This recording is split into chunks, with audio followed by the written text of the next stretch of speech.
ओम शांति। आज की मूल्य पर आधारित चिंतन है। विषय है विनाश भी शुभ कार्य के लिए है, इसलिए डरना नहीं है। ओम शांति। आज की मुरली में बाप हम बच्चों को बहुत गहरी और सच्ची स्मृति दिला रहे हैं।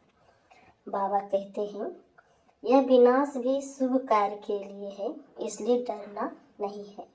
कल्याणकारी बाप सदा कल्याण का ही कार्य कराते हैं। बच्चों को डर लगता है ये मुरली का पॉइंट सुनकर, लेकिन डरना नहीं है। जब यह वाक्य हम सुनते हैं तो आत्मा को बहुत सुकून मिलता है, क्योंकि आज के समय में हर तरफ परिवर्तन दिखाई दे रहा है और परिवर्तन को देखकर मन में कभी कभी डर आना स्वाभाविक है। लेकिन बाबा आज मुरली में हमें डर से बाहर निकाल रहे हैं। बाबा स्पष्ट कर रहे हैं डरने की कोई बात नहीं है।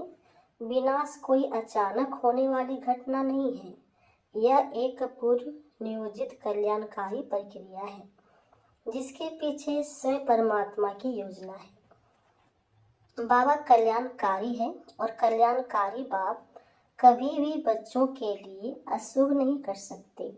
जिस प्रकार रात के बाद सुबह निश्चित है, उसी प्रकार इस विनाश के बाद सुखों की नई दुनिया निश्चित है।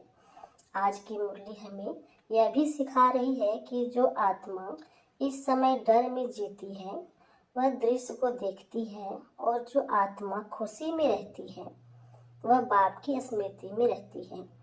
बाबा कहते हैं इस स्मृति से सदा खुशी में रहना है, यही सबसे बड़ा अभ्यास है।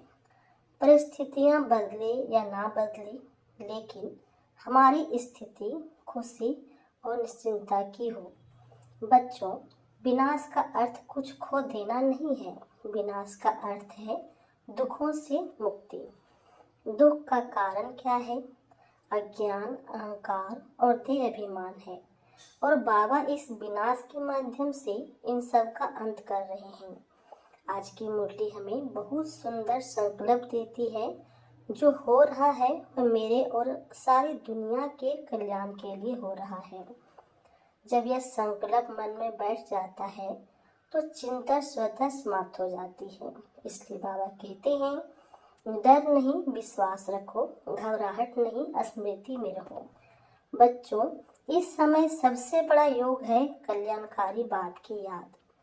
जो आत्मा इस स्मृति में स्थित रहती है कि मेरा बाप सदा कल्याण का ही कार्य कराता है, वह पॉइंट को आत्मिक स्थिति में ही सुनेंगे। वह आत्मा हर परिस्थिति में सुरक्षित है। आइए आज की मुरली के आधार पर यह संकल्प लें, चाहे जो भी दृश्य सामने आए हमें डरना नहीं है। हम विश्वास में रहेंगे, खुशी में रहेंगे और सदा यही कहेंगे मेरा बाप कल्याणकारी है और यह विनाश भी एक महान शुभ कार्य के लिए है। तो घबराना नहीं है, डरना नहीं है, और बाप की याद में सदा आगे बढ़ते रहना है। आज की मुरली से अगर कोई क्वेश्चन हो तो आप कमेंट पर लिख सकते हैं। ओम शांति।